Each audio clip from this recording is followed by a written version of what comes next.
Hello and welcome to the Wednesday edition of the Royal Blue podcast with me, Ian Croll. We're not in the Royal Blue studio today, as you can see if you are joining us on YouTube. We are bringing you this podcast via remote video link. We will be back in the studio later this week though. However, joining me on today's show to talk all things Everton, we've got Connor O'Neill, who is in the studio. Connor, I'm at home, you're in the studio. Hopefully audio and signal will hold up. I do apologise if it doesn't, but our things all good. Yes, very well. I was about to say I'm actually in the studio, so speak for yourself in terms of where you are. I am actually in the studio, but sitting in the opposite direction to what we would normally be filming. I'm in producer's chair. I think it's safe to say, so the opposite end of the room. But now I'm more good. Obviously, kind of falling into the international break trap at the minute in terms of there's not much going on. It's been you kind of switch off a little bit, but as always for Everton, there's still plenty to talk about, and it's been a big weekend just gone in terms of the West Ham result, and obviously a big weekend to come because it is the international break. It's still a rather momentous event that's set to take place on Sunday afternoon. Yeah, absolutely. And we, mitigating circumstances as to why I'm not in the office and studio today, but we won't go into that. But what did you make of our new Royal Blue intro at the start there? First time we've used it on a podcast, and to be honest, I think it looks, well, from my point of view, I think it looks okay. I think it's very slick. I was very impressed. It's a nice piece of work and quite privileged honoured that the first time we roll it out, I'm on the podcast in which we do so. Yeah, and I'll take that as a win because you're not easily impressed, Connor, to be fair. So, there you go. No, I'm I happy have with been that. known. I have been known to be a glass half empty type of guy at times. Yeah, I'll give you that one. Okay, well, today's agenda, a little bit of everything. We'll have the final say on West Ham. Me and Connor were in on Monday's show, so we'll get into that a little bit. We'll also look at the players returning from injury and how they can help Everton progress for the rest of the season. We've got the second test event coming up on Sunday, which Connor will be in attendance for. And we'll also discuss just how far David Moyes can go in his second stint as Everton manager, the ambitions and objectives that he faces in the coming weeks, months, and potentially years. All that and more on today's show. As always, give this video a thumbs up, drop us a like, and if you haven't already, subscribe to the channel. Your support is greatly appreciated. If you're only just joining us now on YouTube, as mentioned, we are live, and I do apologise for not being in the studio. Hopefully, our remote video link, the Wi-Fi signal and audio will hold up. I do apologise if it doesn't, but we will do our best to get through the podcast to bring you all things Everton content. Connor, Saturday then, West Ham 1-1. It wasn't the best performance. Maybe a slightly common theme over the past couple of weeks, Everton managing to either grind that result like a point or, come back or whatever. But yeah, it was kind of an Everton equalising goal at the death. I thought the point, to be honest, was a fair result. I thought West Ham had a couple of chances in the first half, and Everton got slightly better when David Moyes made the substitution. So what did you make of it?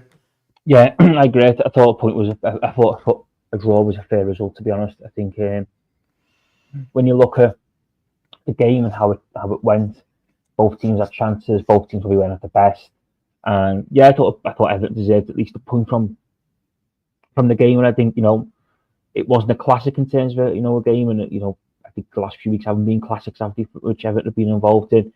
But the one big thing is the spirit, isn't it? And there's that little bit of togetherness and that little bit of resilience, which David Moyes has clearly instilled in these players. Because, like we saw again, just like at Brentford, just like early on in his tenure, Brighton away, which was a win, but that bit of fight and that bit of character, which we long questioned if Everton's squad had that in them, certain times this season.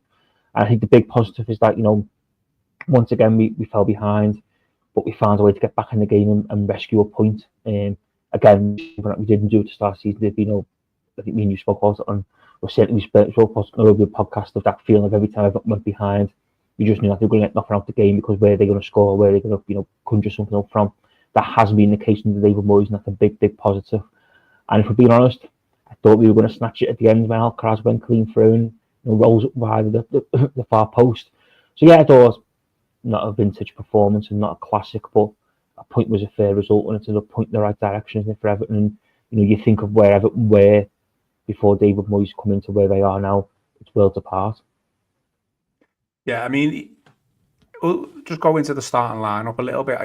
David Moyes is obviously limited in terms of what he can do, because obviously we know how the limitations of the squad. We've obviously got injuries to key players as well. He obviously tried something different, almost shoehorning players into the team a little bit, or a player into the team. He stuck with the core as the number 10, and it was it Harrison on the right hand side to start off with, Alcaraz on the left. Either way, that was those were the two wingers.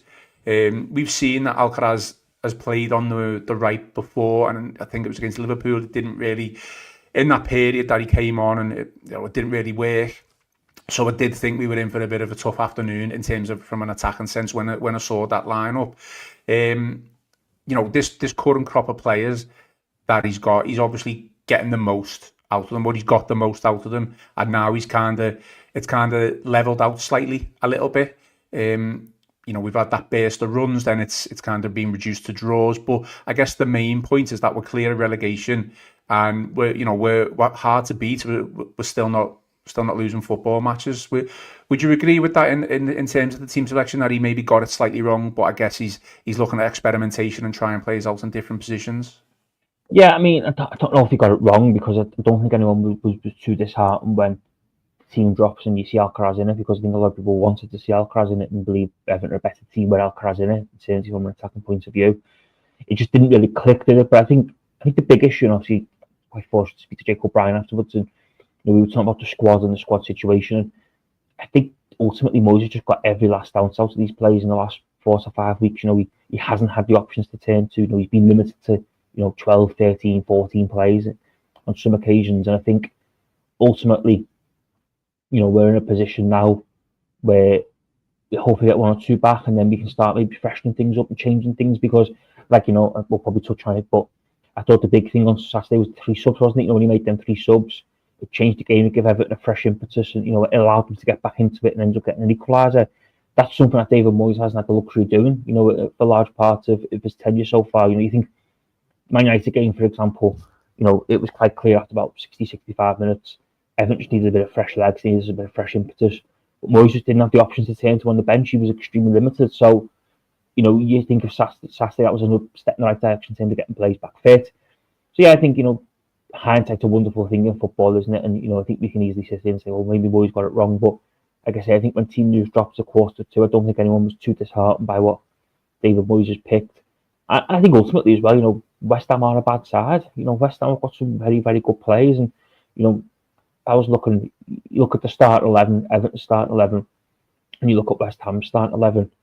And I would say that there's probably only Jordan Pickford and Jarrod Brown-Thwaite who will be nailed on starters in the West Ham team on that start 11 that they put out. You look at their midfield, you look at their forward line in terms of Bowen, Kudus, Paqueta. It's a lot stronger than what Everton have got at the minute in terms of forward options. You think Wan-Bissaka probably is a more natural right back than what Jake O'Brien is. So, it's when you look at it like that, I don't think the point was the worst result in the world. And at the end of the day, it keeps the unbeaten run going, and it eases relegation fears, which is the most important thing, isn't it? Because I think everyone would have snapped your hand off to be 6-7 points clear of the relegation zone going into the March international break when David Moyes was appointed.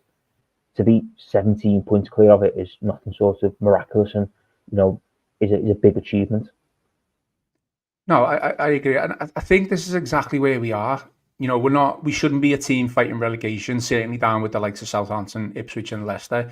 They couldn't buy a win. Those 3 teams, and let's face it, after Bournemouth, we were looking very much like one of those teams. So the turnaround, again, we keep saying it, has been tremendous. I think we're at a point now where, like I said, we have levelled out.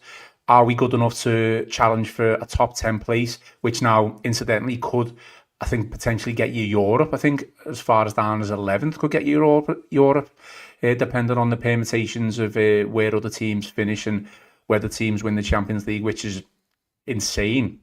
But I don't think we're good enough even for that. I think it's a skewed season in the sense that United and Spurs have dropped off dramatically. Whereas you'd look at it, if you'd swap that round, you'd think Forest and Bournemouth are the ones who should be down there in like in reality. However, they've had tremendous seasons. So I think in terms of points total, this is exactly where we should be. Not fighting relegation, and yet it has leveled out, and we're picking up a point rather than the 3 that we want. But I just don't think you can't compare it to what Sean Dyche and the Sean Dyche team offered. I don't want to go into that really, but I just think you can't be too disappointed. We know that the summer rebuild is going to be interesting. I think it's going to take more than one summer for David Moyes to get exactly where and what he wants to achieve. So I think expectations probably do need to be kept into check a little bit, but without a doubt, I mean, we'll come on to future ambitions as the podcast title is named. But I am fairly positive for the future. I mean, just quickly talk about a couple of incidents during the game. Let's get the VAR out the way, Connor. The Beto penalty incident, which the referee gave, and then once again, VAR did overturn. I think at the time, from where I sit in the lower Gladys, so I'm quite far away from where the incident took place, but I did think it was a silly penalty for the referee to give. So the fact that it has been overturned, I'm not too disappointed. But another VAR decision that goes against Everton. Did you agree with the decision as a whole? Yeah, it wasn't a penalty, was it? Not quite. I must admit, when it happened in real time, I thought that looked a bit of a close one, and then replay showed that it wasn't a penalty, and it was the correct call was to overrule it. We can say, Everton, VAR decision goes against Everton, but ultimately that's why VAR was brought in, wasn't it, to stop that type of thing. So yeah, I thought it wasn't a penalty. I thought the right decision was made. And what did you make of it when we scored? VAR checking, seemingly taking a couple of minutes to check that one as well. I mean, I think they check every goal now, though, don't they? I think that's just become, unless it's like a 35-yard screamer. I think it feels like now that they check every goal, and every goal is overanalyzed, isn't it? I think that's just become the norm now, because I think they're so scared of missing out and potentially missing anything that they overanalyze stuff.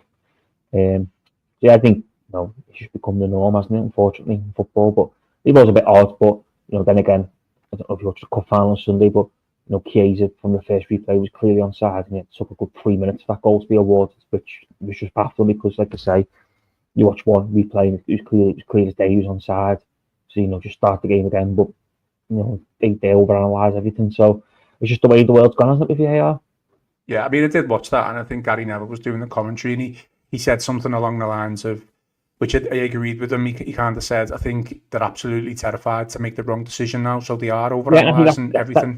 That's why, like you see, like Jake O'Brien's goal getting scrutinised the way it was, because let's face it, they don't want to make the wrong decision. So yeah, I thought it was a strange VAR decision, but like I say, I think every goal is now just VAR checked, isn't it, for the sake of making sure they don't make the wrong decision. Obviously, you just mentioned Jake O'Brien's goal. I mean, he's turning into a potent weapon as not just a good defender. He's actually scored against Brentford. He scored now against West Ham. Obviously, Moyes kind of alluded to after the game that he will at some point transition back to a centre half, and I think that's clearly obvious for everyone to see.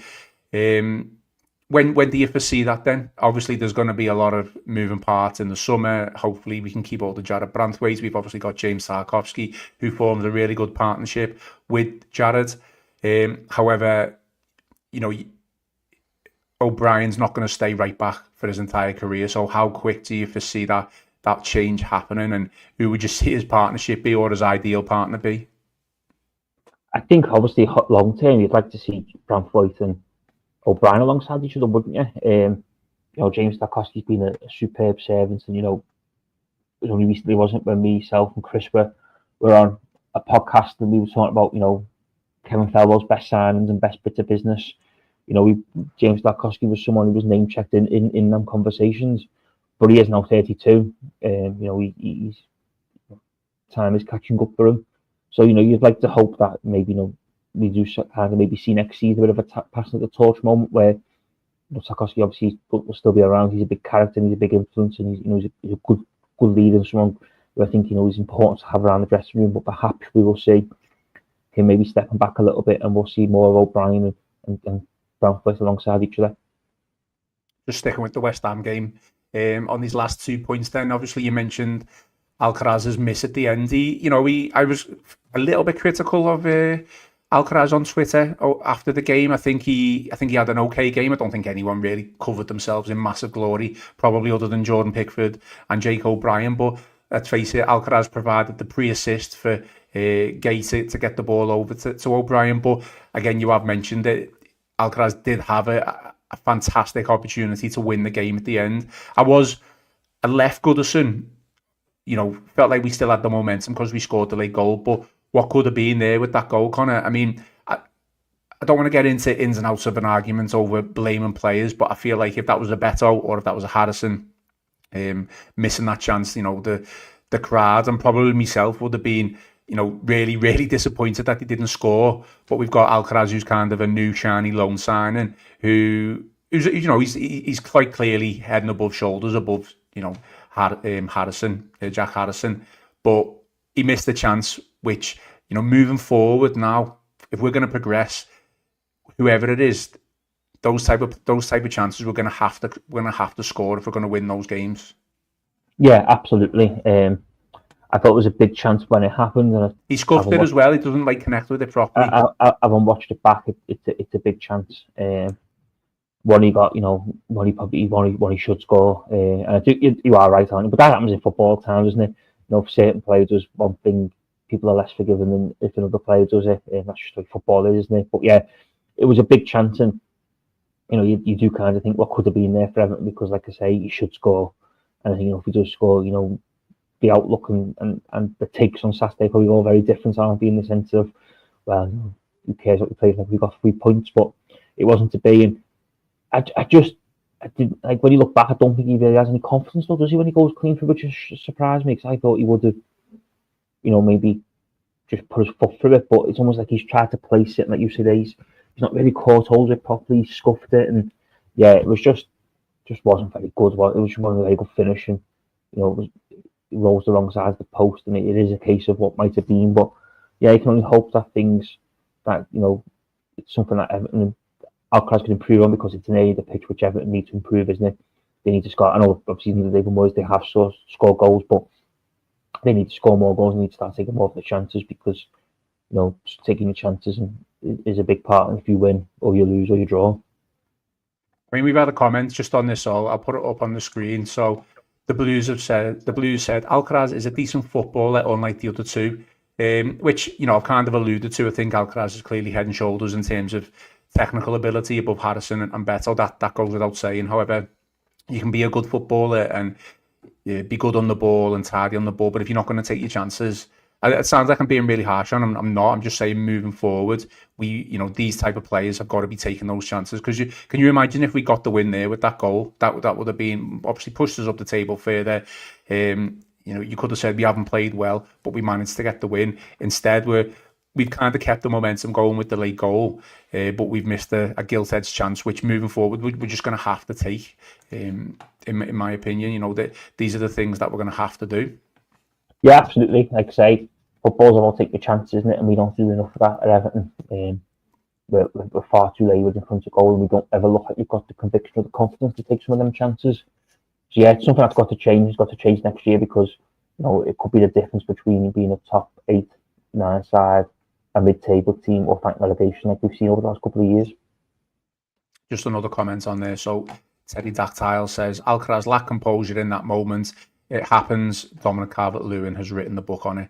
I think that's fair enough. I think he probably did lack composure. So hopefully over time that will come, and hopefully he managed to get us a couple of goals throughout the season.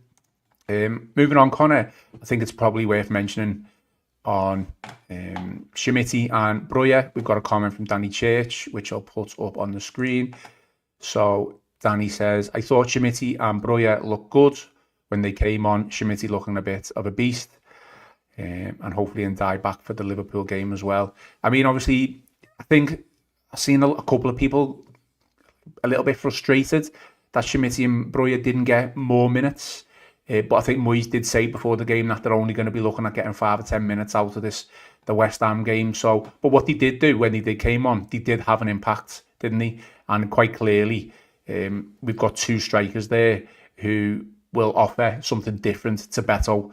when he's obviously not on form, going in towards the end of the season. So good decision, I guess, not to send Breuer back to Chelsea and pay that £2 million, because it did look like his season was over with Everton, but now it's not, and hopefully he's in contention for the next couple of months. Yeah, I mean, it's a bit of a, he's done really well, I think, because like I say, it did look like the season was over and we wouldn't, might never see him in a blue shirt again, and yet here we are now, a couple of months on from that, and he's back in the team and back making an impact. I was really impressed with Schmidt on Saturday. I thought he'd done really well when he come on. He went close twice to he actually has the shot that ultimately then ends up leading to the goal, in terms of, the ball goes back into the box. There's something about Schmidt, isn't he? I thought towards the end of last season we saw signs of him where he looked like he's got something about him, and obviously it was just unfortunate that he suffered that injury in pre-season. We haven't, been able to see him since. Brozier again is another one. I don't know, before he got injured, I thought we were seeing signs of what he can offer and what he can bring to the table, and I thought he had his moments. So yeah, I think the big boost though is that ultimately it's two attacking players, and it's two attacking players who can come in and give us a different dimension to what we've already got. Because I think that's been the big thing, hasn't it, in recent weeks, is that it's been better and better only. Obviously he's been the only forward we've got. Basically you've got to hope he produces and to come alive. That hasn't always been the case. Obviously, he starts off really strong, but I think he's tailed off a little bit himself in recent weeks. So, the big positive is it's two forward players back who give David Moyes a little bit more options. And like we saw on Saturday as well, maybe the biggest thing in all this is he at least has someone to turn to when things aren't going quite well, and he wants to freshen it up. So, yeah, that was the big boost for me. But I was impressed with both of them. I thought they both done really well when they come on. And, hopefully now this extra bit of training will serve them well, and they'll be in contention for the Merseyside derby. Yeah, I think Moyes said afterwards as well that he's barely seen those two play, so he didn't really know what they were like, how good they are, how bad they are, or whatever. He's not actually seen them, so he's probably seen them a couple of times in training over the past couple of weeks, and quite clearly, because of the injury problems that they've had, I think we need to be patient with those two. The club are going to wrap those two up in cotton wool for me, and I think it's probably the best way moving forward a little bit. I think it takes the pressure off Beto slightly. It's ironic because I think when Beto came back into the team and scored those 5 goals, he was playing with a striker where he didn't have any pressure on him. He was kind of enjoying the game. It was fun for him, and everything seemingly was coming off. Anytime he was running through on goal, he would score. He was clearly holding the ball up better. His layoff play was better. I think since then, the pressure may be a little bit telling. Can you imagine being the lone striker in a Premier League team where you literally relied on to score every single game? There's no team, certainly in the top probably 6, 7, 8, who've got that. They've always got other options. So I think maybe that's weighed heavy a little bit on Beto over the past couple of weeks, because it quite clearly, whether you like him or not, if he gets into a good position and it's a kind of a snapshot, he will score. I know he missed a couple of chances, but I think, again, pressure can weigh heavy on strikers. Now we've got those two back in contention. Hopefully, you might see a little bit of rotation. You might see Beto come off, maybe if it's not working out on the 75-minute mark a little bit earlier. But with those two back, I think I'm more looking forward to seeing what Schmidt can do, just purely because of the fact that he is our player, and I can't see us, unless it's another loan deal, signing Breuer on a permanent transfer. I don't know what you think, but I think, like you said there, someone said he looked like a beast. I think he's definitely bulked up a little bit. He's obviously going to have to. He's going to put more muscle on if he's going to avoid injury and stuff like that. So I'd like to see Schmidt impress me more than I would Breuer. I don't know what you think. Yeah, I mean, that's fair, isn't it? Because ultimately Schmidt is an Everton player, unlike Brozier, who's a Chelsea player, essentially spending the season on loan at Everton. And like you say, you don't know what's going to happen to you with Brozier. We could get to the summer and David Moyes might think, actually, you know what, it's worth a point, take them on loan for the season. You might think, actually, you know what, we're going to look elsewhere, we're going to look at other options. Whereas Schmidt, you suspect he's going to be in the thinking for next season. He's going to be someone who could become a key player. So yeah, I do agree with that. I think you want to see more. I think ultimately you want to see more from Schmidt and probably see Schmidt get more minutes than Brozier, because at the end of the day, he's an Everton player and he's going to be here next season, unlike Brozier. Okay, moving on from the West Ham game then. Obviously, we've got a bit of a 2-week break, which we'll come on to, but I thought it would be an interesting topic to discuss now that we've got this kind of time out and break before the Liverpool game, which effectively is 2 weeks today, isn't it? It's going to be 2 weeks today, the Liverpool game. Moyes has been asked in a couple of his interviews with the club over the past couple of days about ambition and what obviously expects himself and where the club need to go. I mean, this is just a quote that I saw from Moyes. He says, "We want to get back to where we were if we can. I want to get back to at least the levels we were at when I was here before." Obviously, is that realistic right now? How long do you think that would take to do? I think when he's talking about getting back to at the levels we were before, he's obviously in reference to saying maybe looking at around 5th, 6th, 7th, maybe even 8th. They're the type of league positions that you're looking at nowadays in terms of levelling up. Is that achievable for David Moyes in these circumstances? And if it is, how long would you expect that to take? Well, I think that's going to take a couple of years because obviously, the biggest task he has when he first came in was making sure Everton were going to be a Premier League club next season, which it looks like he's achieved. His next big task is overhauling the squad this summer because, again, there's going to be a lot of work needed in that respect, given they want to players who are out of contract, players who are on loan, who are probably going to go back. So there's that element of it. And then also, I think, ultimately, it's what the rest of the Premier League do, isn't it? Because I know, you say, you can only focus on yourself, but, if the top 6, 7, 8 clubs all start getting stronger and stronger and improving, then it makes it more difficult, doesn't it? Because you've already got a massive gap to make up as it is. If the gap gets bigger, you've got to do more work. So I think in the immediate, I think it'll be I don't think we'll see Everton in the top 6 like we did consistently under David Moyes during his first spell. But I think long term, there's no reason why Everton can't, look to compete in the top 8, top 6. But I think that is a number of years away. I think there's a lot of hard work and a lot of hard yards that need to be done between now and probably the start of next season to ensure Everton have got themselves the best possible chance of, without disrespect, mid-table mediocrity. Then he's going to make the step again. So yeah, I think getting back to them levels in which we saw in his first spell, I think he can do that. But I think it's going to take time. It's going to take a number of years. I mean, if you look at it from a practical point of view, say for instance, if Everton ended up having a fantastic season next year and ended up 6th, 7th, let's just say that as the highest, you're obviously looking at a team currently there now dropping down. As I mentioned at the start of the podcast, the only real reason Forest and Bournemouth are up where they are, yes, they are having tremendous seasons, no one's discounting that, but the likes of Spurs and United are having shocking seasons, and they've kind of swapped, if that makes sense. So what you're almost relying on is a team who's in that position now, say in the top 6 or 7, having another poor season. You're probably relying on maybe 1 or 2, 3 teams having poor seasons so Everton can take that place. I mean, if you look at the likes of Forest, they were obviously fighting relegation last season, but then they've had a massive turnaround. They're fighting for a Champions League spot. So we know they've spent heavily and they've been punished for it as well, but they've kind of turned that in their favour. But they were a team fighting relegation. There's no denying that. I guess, I don't know, is it as easy as to say, well, if you've got a couple of fast wingers who can deliver balls into the box and a striker who can score goals in this league, which is quite clearly poor at the moment, that might get you in the top 10?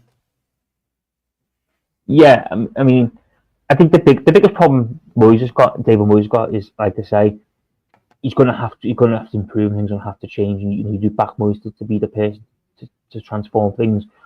But like I say, it's that element, isn't it, of like who you're going to be up against, because at the end of the day, all the top 6 clubs are going to look to improve, aren't they? Top 7 clubs are going to look to improve. There's talk about overhaul City, there's talk about overhaul Liverpool. Will United be as bad next year? Will Tottenham be as bad next year? Who are Newcastle going to bring in? There's so many questions out there that have an impact on what we're talking about in terms of where Everton want to get to. And I think Everton are going to maybe have to play it's going to be a bit more of a slow burning move to get to that point. So yeah, I think it's going to take time, but I think the big thing is Everton need to get a goal scorer in. They need to bring a centre forward in who's going to fire them up the table, because if you look at a lot of them teams and where them teams are, and the top six, top seven, they all have at least one good forward, don't they? City got Erling Haaland, Bournemouth got Clive Hurst, who scored goals this season. Newcastle obviously got Isaac. Villa have got they had Duran and then they had Watkins. There's that element, I think, of that firepower, and that firepower is the biggest difference in all this. And I think unless Everton can bring someone in the summer who can guarantee them 20 goals a season, it will be a slow burning process, because, like we alluded to earlier, goals win games, and you think of the chances Everton have had in recent weeks that they've not taken. If they've got someone who can put the ball in the back of the net, it makes a big difference, and it can also be the difference between being 8th or being 12th or being 14th or being 16th.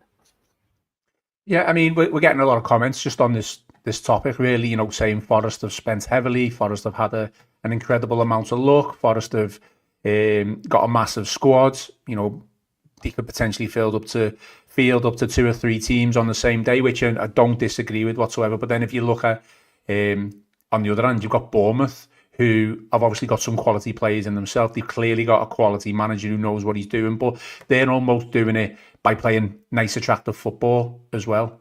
Clearly our bogey team, but there is obviously ways of going around it. I mean, Bournemouth weren't necessarily fighting relegation as such last season. I'm sure their overall goal last season, probably this season as well, when you think about it, was probably to just stay up. So their season has been absolutely tremendous, but you've got 2 teams there who play different ways, who've probably assembled a squad in 2 different ways, but it's having a positive effect. So in a way, it's not like you need to go down, for Everton, it's not like you need to go down one route and one route only to get there. There obviously is a couple of ways of doing that. I just think you do need a little bit of luck. You do need a couple of the top teams to have poor seasons.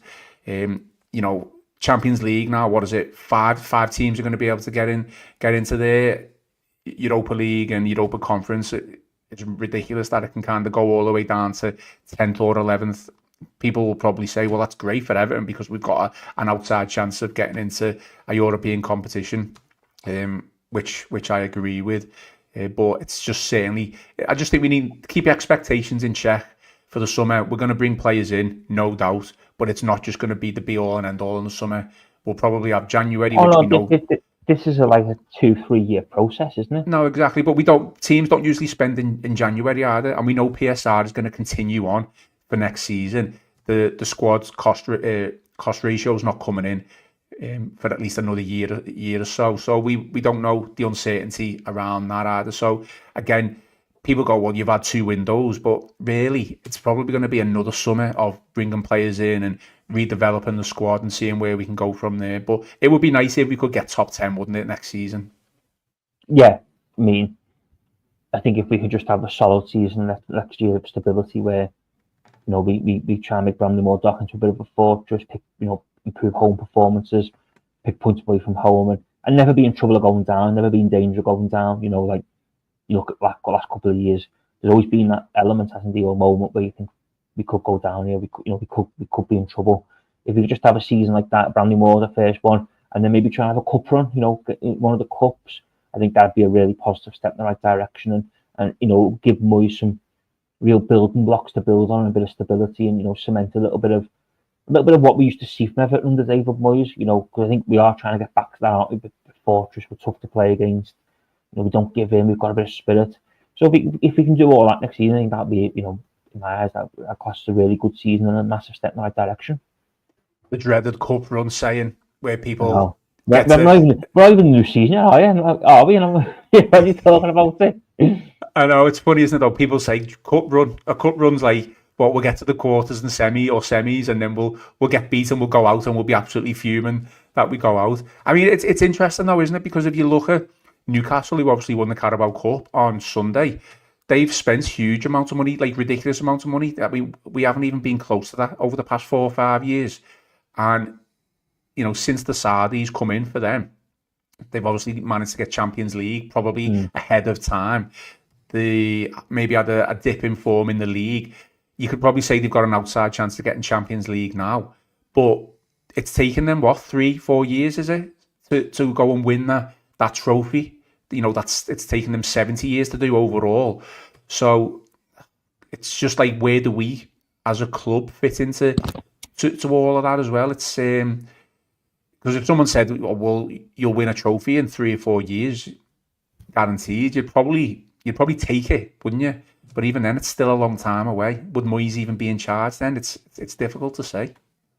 Yeah, I mean, it's difficult to say, but I think the one thing we can say is that this is going to be a slow process in which there'll be ups and downs, and it's not going to happen overnight. And I think, you know, we're not going to flick a switch and all of a sudden become a top 6 club next season.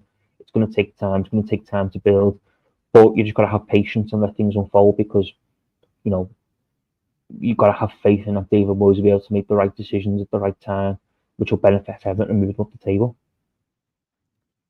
Charlie Brown in the comments has made a good point about Manchester City in reference to potential who were one of the teams who could drop out of the top 6 or 7. Obviously, we don't know what's going to happen with Manchester City's 115 charges, so they could potentially be one of the ones who drop out, depending on if they get a points deduction or not. Okay, let's get back to matters on hand now. 2-week break for Everton. Connor, obviously players are probably going to have a bit of time off, maybe go on holiday, try and rejuvenate themselves a little bit. I think after the trip that they had to, you know, the Far East, and, you know, in Dubai or wherever they went, it took them a little bit of time to get back that intensity, and it might not even be there yet. So is this 2-week break a good thing for Everton right now, or a bad thing for Everton? Bearing in mind, that we obviously play Liverpool, who aren't having the greatest run of form at this moment in time. For me, it would be better if we played them straight away, like as in like a Wednesday, like say if it was tonight. But what do you think? Yeah, I see where you're coming from that with the Liverpool angle and perspective, because there's probably no good time to play a good team like Liverpool, but it does feel like a bit of an ideal time, doesn't it, given what they've gone through the last week or so, and how, you know, kind of dead on their feet they look a little bit in terms of, you know, maybe some of their players have been run to the ground. But I think on the opposite side, I think Everton, the break has come at a good time, because I think they also look a little bit dead on their feet, Everton's players, and I think a lot of the Everton players have been run to the ground in recent weeks because of the squad and the issues, and the fact that ultimately, you know, David Moyes has as many options to choose from. So I think, you know, in terms of that and taking that aspect into it, the 2-week break's probably come at a good time, really. Everton will try and get some of the injured players back. You know, some of the ones who are obviously clearly closer to coming back, like I said, Schmidt, Ambrosia back, but, you know, get them more fitness and get a bit more on the legs coming into April. And obviously April's a big month with a lot of, you know, 5 big games, isn't it, in April?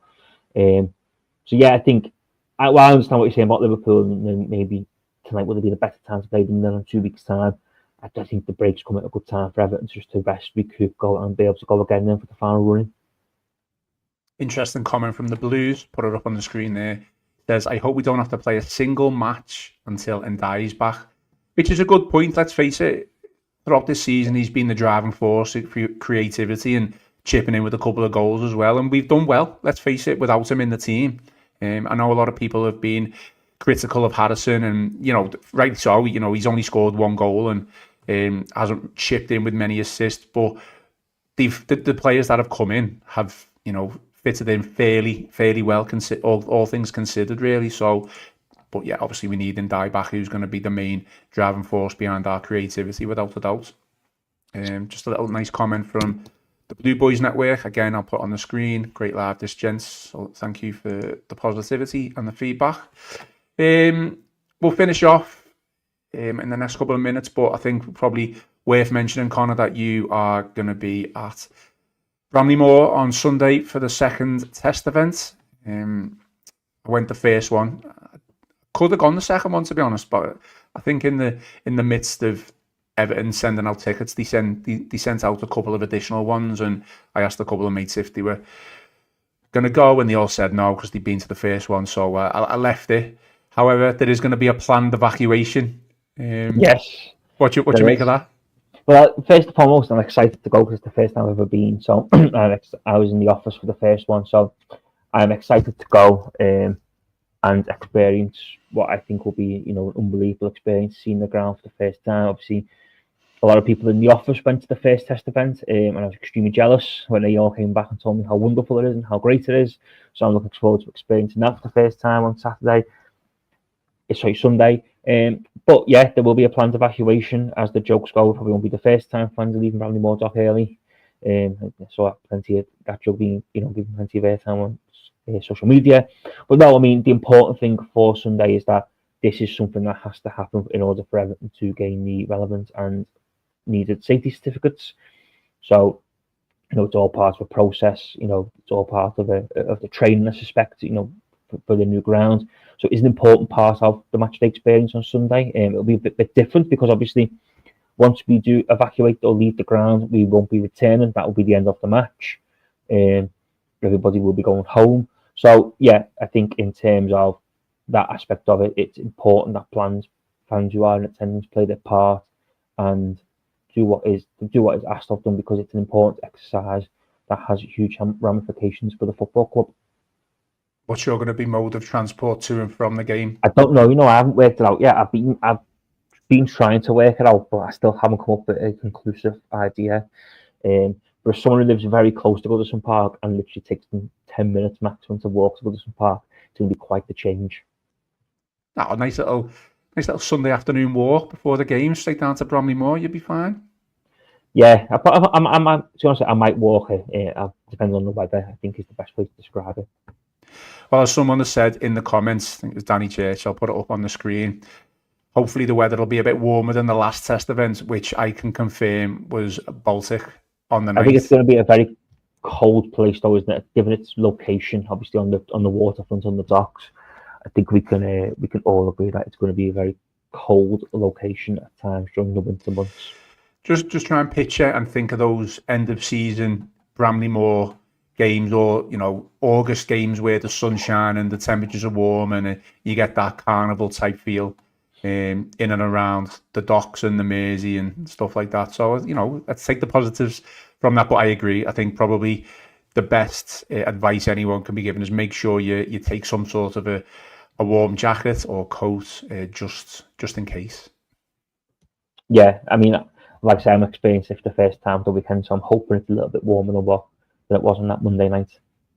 Yeah, absolutely. Well, obviously, no normal Everton game this weekend, but we are definitely going to be back on Friday in the studio for another podcast. So I'm sure there will be still plenty to speak about. Loads of Everton news always doing the rounds.